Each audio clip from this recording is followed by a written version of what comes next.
তিন জিনিসের দিকে তাকালেই সওয়াব। কয় জিনিস? জোরে বলেন। এক নাম্বার আন-নাযার ইলাল মুসহাফ, কোরআনের দিকে তাকালেই সওয়াব, পড়া লাগবে না, পড়লে তো সওয়াব আছে, তাকানো মাত্রই। দুই নাম্বার আন-নাযার ইলা ওয়াজহিল ওয়ালিদাইন, মা বাবার চেহারা, মা বাবার খেদমত করলে তো সওয়াব আছেই, টাকা দিলে তো সওয়াব আছেই, কিন্তু মা বাবার চেহারার নজরের দিকে যদি রহমতের নজরে একবার তাকান, একটা কবুল হজ করলে যেই সওয়াব, ওই সওয়াব আমল নামাই দিবে কে? মা বাবা এমন জিনিস আমরা চিনলাম না।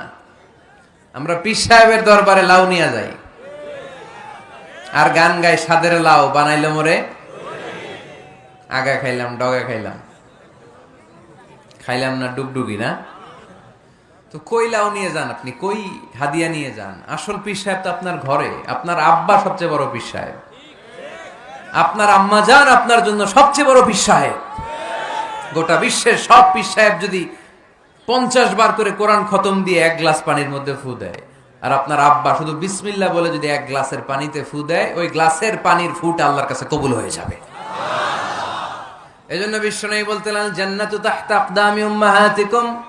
ও দুনিয়ার মানুষেরা শোনো, দুনিয়ার পুরুষ মানুষদের পায়ের নিচে থাকে জুতা, জুতার নিচে থাকে বালু আর মাটি, আর দুনিয়ার বুকে এক একটা মায়ের পায়ের নিচে থাকে তার সন্তানদের জান্নাত।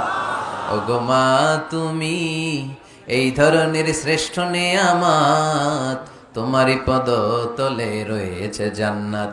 ওগো মা তুমি এই ধরনের শ্রেষ্ঠ নেয়ামত, তোমারই পদ তলে রয়েছে জান্নাত। সুবহানাল্লাহ পড়েন। কি মা? এ মারে আমরা চিনি না। লাউ কাতা'তা জিলদাক, তোমার গায়ের চামড়া কেটেও যদি মাকে জুতো বানিয়ে দাও, ওই যে ছোটবেলায় দুধ খাইছিলা, এক ঢোক দুধের শোধ আদায় হবে না, এক ঢোক দুধের শোধ আদায় হবে না। ওই মা। 3 বার বললেন আল্লাহ রাসূল এই মায়ের কথা। কয়বার? আল্লাহ হাবিব বললেন মা মা মা, তারপরে মা কয়বার?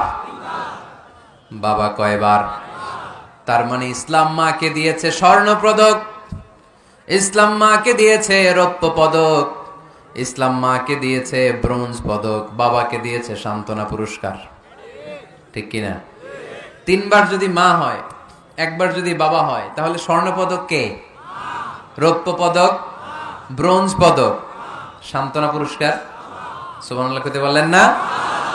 ওই মায়ের চেহারার দিকে যদি রহমতের নজরে একবার তাকান, কবুল হজের সওয়াব আছে না নাই?